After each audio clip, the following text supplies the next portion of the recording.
어서 오십시오. 환영합니다. 애니멀 커뮤니케이터 에코현입니다. 반갑습니다. 어서 오세요. 네, 이번에 교감을 나눌 아이의 이름은요, 옹이라고 합니다. 이름은 옹이입니다. 지사님께서 전해주기 원하신 메시지 살펴보도록 하겠습니다. 옹이 지금 태어난 곳인지 궁금하다 하셨고요. 생일을 알려줄 수 있는지도 궁금하다 하셨습니다. 몇 형제로 오게 되는지도 궁금하다 하셨고요. 몇 번째 아기로 오는지도 궁금하다 하셨습니다. 엄마가 알려준 캐터리에서 만나는 곳이 맞는지 다시 한번 물으셨고요. 요청의 말 남겨주셨습니다. 교감을 마쳤고요. 교감 나눈 내용을 영상에 남겨드리도록 하겠습니다. 옹이를 만나기 위해 여행을 시작하였습니다. 그런데 보통 이제 교감을 시작할 때 아이의 모습이 나타나길 기다리거든요. 그거 말고는 할 수 있는 게 없기 때문이에요. 그렇게 몇 번을 기다리고 있었는데요. 옹이의 모습은 보이지 않고요. 작은 고양이의 모습만 짧은 필름처럼 잠깐 보이고 사라지는 거예요. 옹이의 온전한 모습이 보여지지 않고 있었어요. 몇 번을 시도해도 계속 그랬거든요. 그래서 그냥 이게 현재 상태인가? 그리고 마지막으로 한번 옹이의 모습이 보이기를 기대하면서 다시 조금 더 기다렸어요. 그러자 이번엔 옹이의 온전한 모습이 보였는데요. 작아진 옹이의 모습이 보였어요. 옹이가 아기가 된 것 같았어요. 네, 얼굴 모양새라든가 그대로 작아진 아기 옹이었어요. 그렇게 보였습니다. 저에게 이런 첫 모습의 배경이요. 이런 작아진 모습, 아기 고양이 또는 아기 고양이가 걸어오는 모습, 이런 것들은 하나의 중요한 신호거든요. 만날 때가 아주 가까워졌을 때, 임박했을 때라고 저는 이제 알아채고 또 그렇게 늘 전했습니다. 대부분 또 그런 것들이 맞았고요. 그런 조그만한 옹이가 있었어요.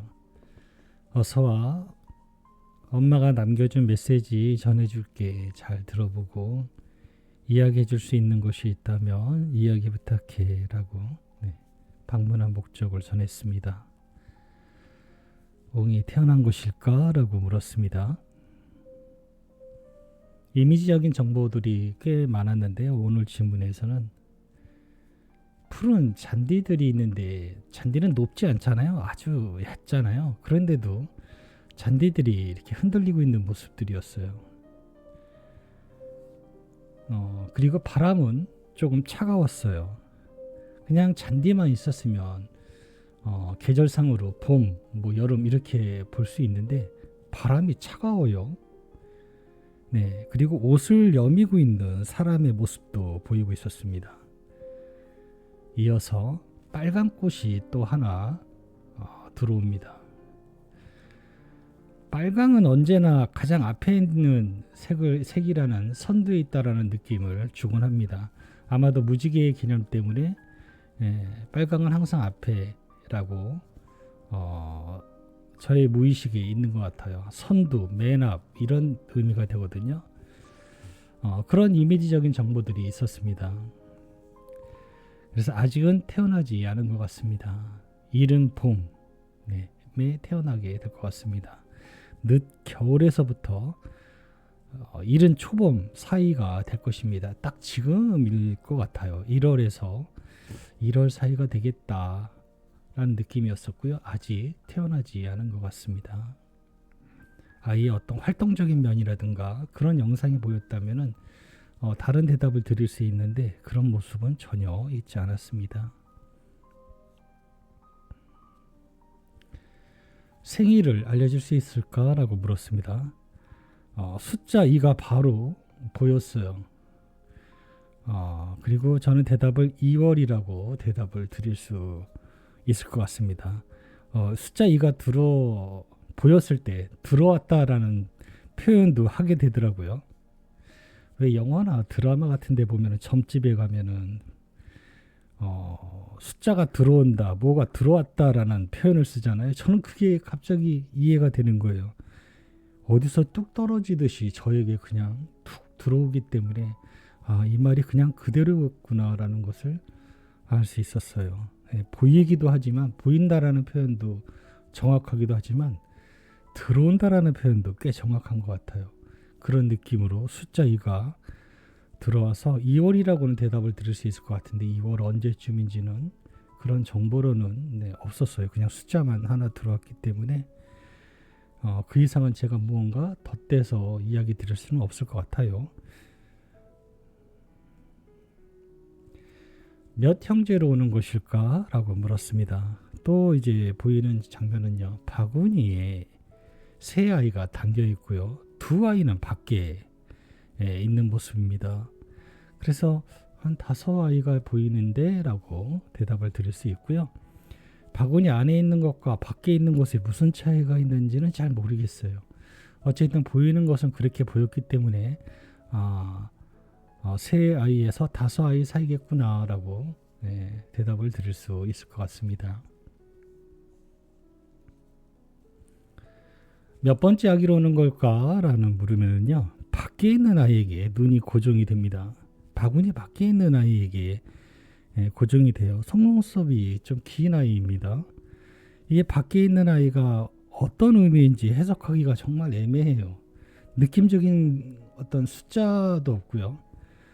좀 더 아이가 활발해서 먼저 태어나서 바구니 밖에 있는 것인지 그러면 앞쪽에 있을 테고 아니면은 바구니 안에 들어가기 위해서 애쓰는 거라면은 막내로 늦게 태어나서 바구니에 못 들어간 것인지 이런 어떤 개념이 중간 과정이 보이면 모션이나 이런 것들이 보이면 조금 내가 해석해서 전해드리기가 편한데 아이는 그냥 앉아 있거든요.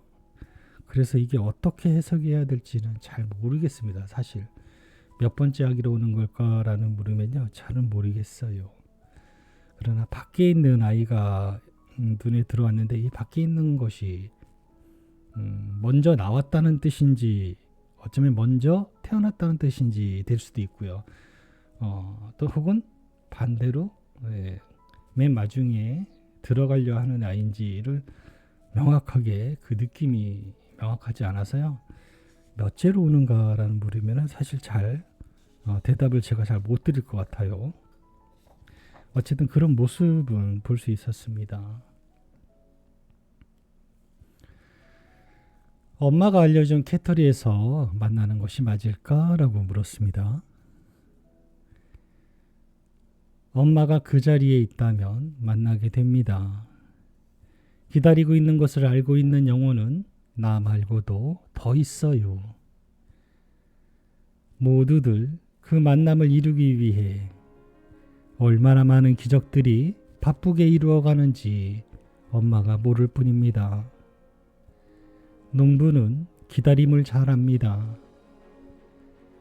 추운 겨울이 지나도 싹이 나오지 않는다고 땅을 다시 파헤치지 않습니다. 싹이 나올 것을 믿고 있기 때문입니다. 농부와 같은 믿음이 있다면 결코 땅을 다시 파보지 않을 거예요 라고 합니다.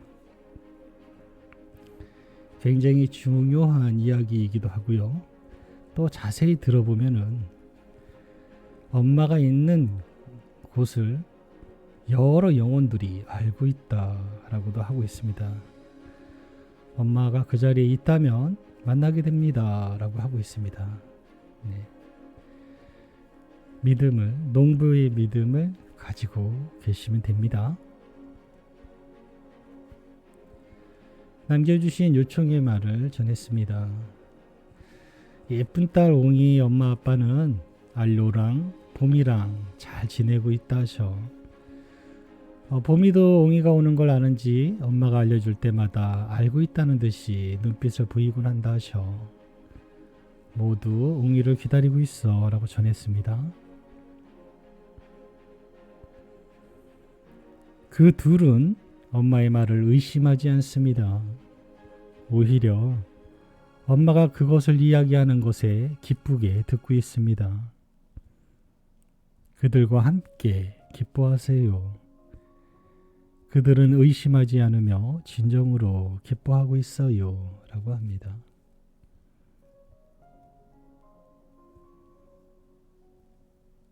머지않은 시간에 꼭 다시 만날 거라 하셔.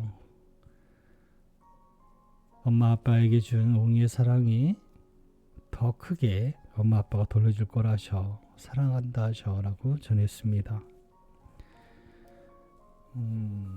제가 고마워요, 감사해요 라는 아이의 말을 옮겨 들을 때가 굉장히 많아요. 실제로 이제 그렇게 표현하고 전해지고 하기 때문에 그렇게 전해요. 고마워요, 감사해요 라고 합니다. 정말로 그거를 단어나 의미적으로만 이 영상을 듣지 마시고요. 정말로 아이들이 고마워하고 있구나, 정말로 감사해하고 있구나 라고 느끼셨으면 좋겠습니다. 네, 옹이는 고마워요, 감사해요 라고 하고 있었고요.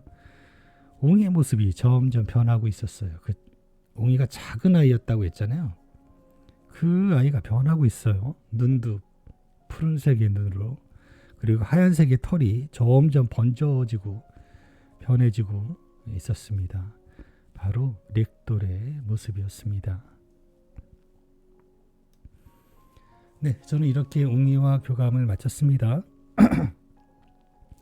만날 때가 매우 가까웠다라고 대답을 드릴 수 있을 것 같습니다.